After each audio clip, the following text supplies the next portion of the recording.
सूरज भानगढ़ में रहता था। उसके परिवार में उसकी पत्नी और एक बेटा था। वह अपनी गुजर बसर के लिए एक लॉरी चलाता था। काफी साल मेहनत करने के बाद उसने अपनी खुद की एक लॉरी खरीदी। अपनी लॉरी खरीदने के बाद वह बहुत खुश हुआ। उसने अपनी पत्नी विमला से कहा, विमला आज मैं बहुत खुश हूँ, मेरा अपना लॉरी होने का सपना पूरा हुआ। अजी ये तो बहुत खुशी की बात है। अब तो हम अपने बेटे कमल को पढ़ा लिखा कर बड़ा अफसर बना देंगे। हाँ विमला, तुम ठीक कहती हो। सूरज अपने बेटे कमल को एक अच्छे स्कूल में भर्ती कर देता है। कई साल बीत गए, लेकिन सूरज और विमला के सपने पूरे ना हो सके, क्योंकि उनका बेटा कमल वैसे तो बहुत ही मेहनती और ईमानदारी लड़का था, लेकिन पढ़ाई लिखाई में उसका मन नहीं लगता था। समय के साथ कमल बड़ा हो गया। एक दिन सूरज ने कमल से कहा, कमल बेटा, अब मुझसे लॉरी नहीं चलती, तुम और कुछ तो करते नहीं हो, तो लॉरी ही चला लो। यह सुनकर कमल कहता है, पिताजी मैं लॉरी तो चला लूंगा, लेकिन यह पुरानी लॉरी नहीं चलाऊंगा, यह तो कभी भी कहीं भी बंद हो जाती है। आप मुझे एक नई लॉरी खरीद दीजिए।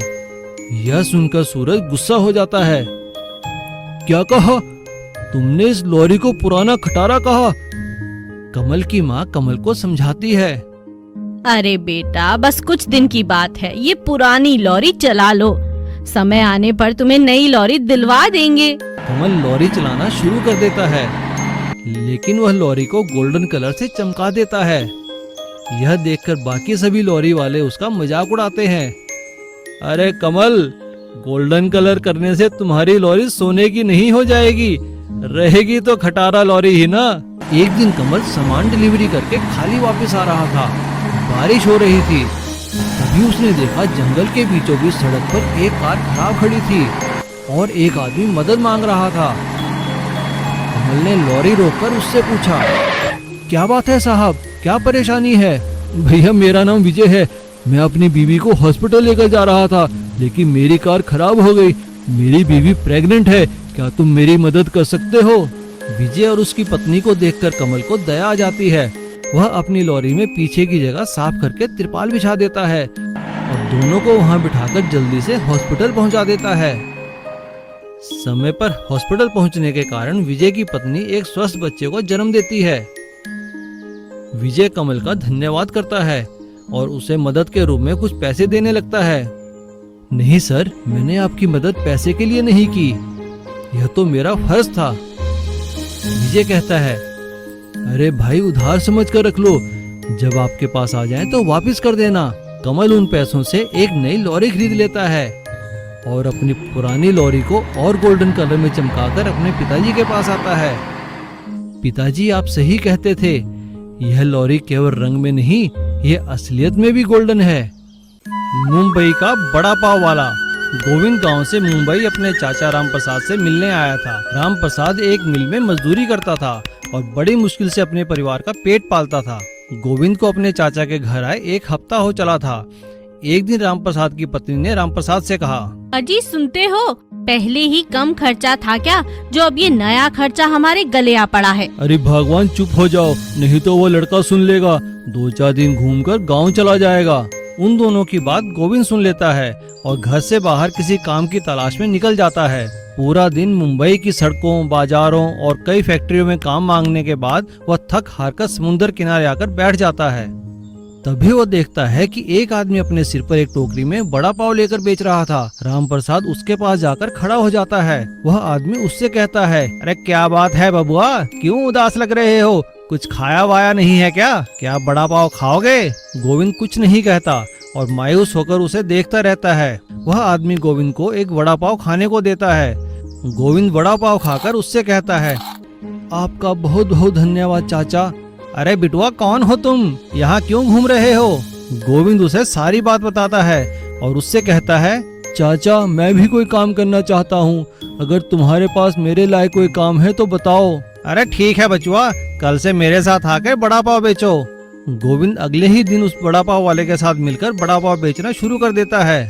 बड़ा पाव ले लो, बड़ा पाव, स्वादिष्ट स्वादिष्ट बड़ा पाव। गोविंद वड़ा पाव बनाते हुए अपने गांव के पकौड़े बनाने की तरकीब उसमें मिला देता है, जिसके कारण उसके बड़े पाव सभी लोग पसंद करते हैं।